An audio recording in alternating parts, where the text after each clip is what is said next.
Magkakaharap na nakaupo sina Lin Tianhao, Su Qing, at Li Zhu sa loob ng silid habang masiglang nagsalita si Li Zhu at sinabing alam niyang may lalabas sila ni Lin at ipinakita pa na nakakuha siya ng isang epic grade gear.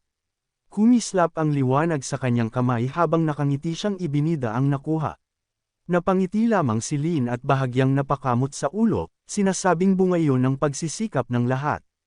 Pagkatapos ay napalingon siya kay Su Qing at tinanong kung anong gear ang nakuha nito. Tahimik na inilabas ni Su Qing ang isang maliit na bote na may pulang likido at ipinaliwanag na isa lamang itong one-time use potion at wala namang espesyal.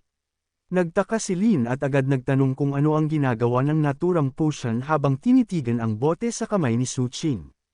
Sa sandaling iyon ay may boses na narinig na nagsabing matagal na niyang naririnig ang pangalan ni Lin Tianhao, Su Qing, at Li Zhu.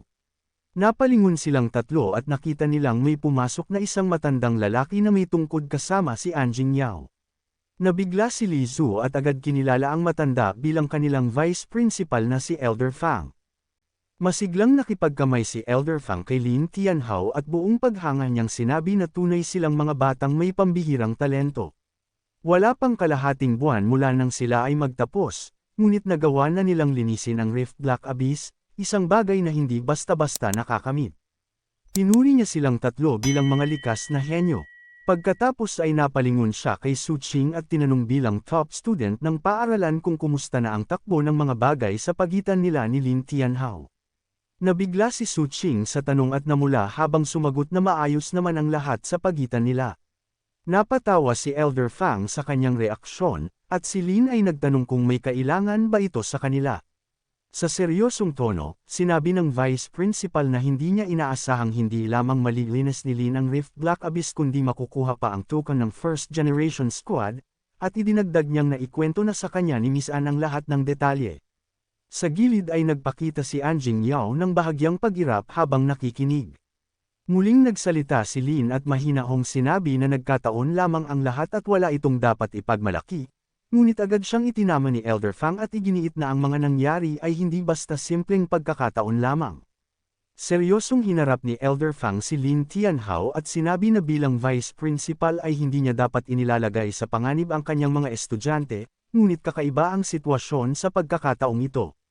Ipinaalala niya kay Lin ang mga kwento tungkol sa First Generation Squad at inamin na dahil sa nangyari ay napilitan siyang makipag-ugnayan pa sa militar. Pagkasabi nito ay inilabas niya ang isang nakarolyong dokumento at iniabot kay Lin. Napakunot ang noo ni Lin habang tinitingnan ang laman nito, isang lumang mapa na may detalyadong guhit at maraming bahagi ang tila malabo. Ipinaliwanag ni Elder Fang na ang lihim ng Black Abyss ay nakatago sa loob ng isang mataas na kalidad na replika ng Hellscape Map. Nagulat si Lin at nagtanong kung replika lamang ba iyon. Sagot ng Vice Principal, ang orihinal ay matagal nang kinuha ng Church of Hell, at kung susuriin ang gitna ng mapa ay mapapansing maraming bahagi ang sadyang pinalabo. Tahimik na pinagmasdan ni Lin ang dokumento at tinanong kung ano ba talaga ang ipinapakita ng mapang iyon. Bumantong hininga si Elder Fang at ipinaliwanag na ang pinakataas na layer na makikita sa ibabaw ay walang iba kundi ang Level 50 Open Dungeon na kilala bilang Black Forest.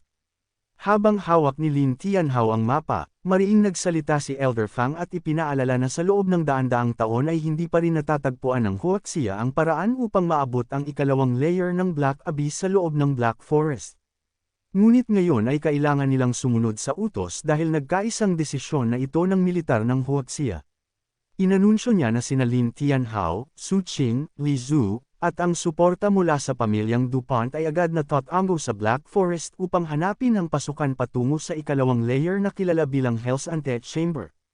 Nagulat si Lin at tumutol, ipinunto na nasa early 20s pa lamang ang kanilang mga level at pinapapasok sila sa isang level 50 dungeon. Maging sina Su Qing at Li Zhu ay hindi makapaniwala at nasabi nilang sobra na iyon. Ngunit kalmado silang sinagot ni Elder Fang na hindi iyon kalokohan dahil naroon si Miss Anjing Yao upang tumulong, at ang token na nakuha ni Lin ang maaaring maging susi sa pagbukas ng ikalawang layer ng dungeon. Upang tuluyan silang hikayatin, inilabas ni Elder Fang ang isang pambihirang kayamanan ng paaralan, isang S-class dragon egg na hindi pa nakita sa loob ng 1,000 taon. Kumikinang ang kulay rosas na itlog habang iniabot kay Lin.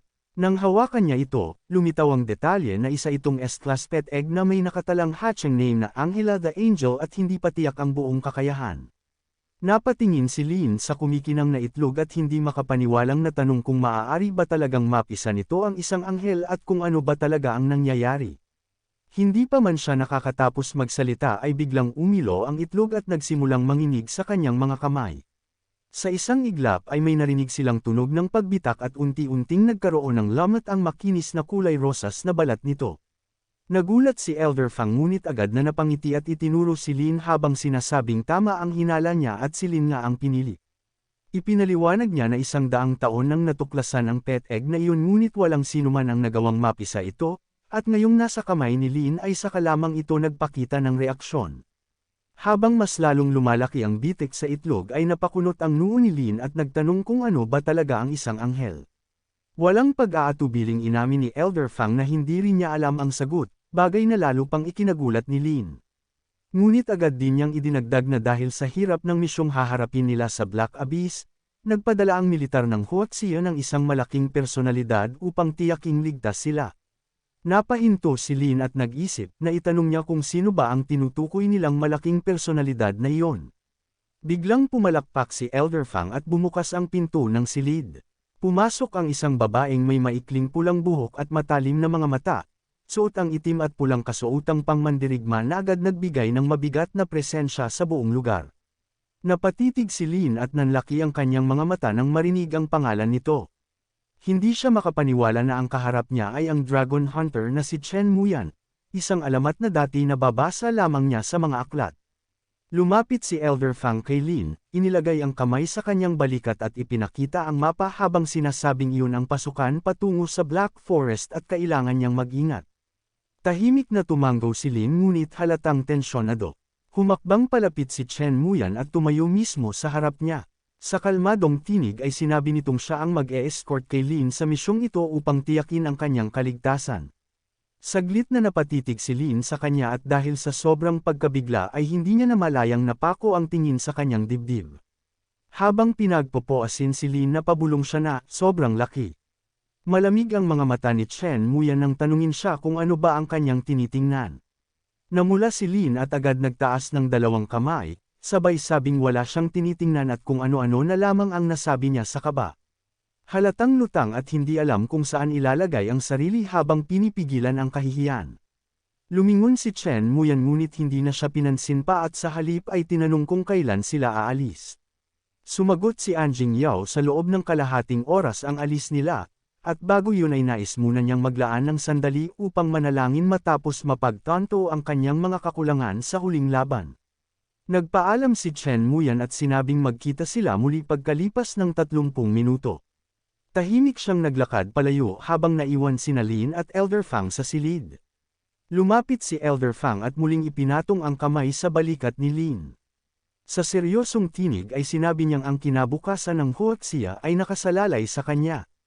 Saglit na natahimik si Lin bago tumanggo. Inamin niyang nauunawaan niya ang bigat ng responsibilidad at nangakong gagawin ang lahat ng kanyang makakaya.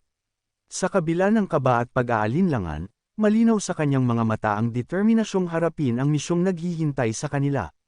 Dito muna tayo maghihintay, sa paglabas ng bagong chapter, agad natin itong i-recap.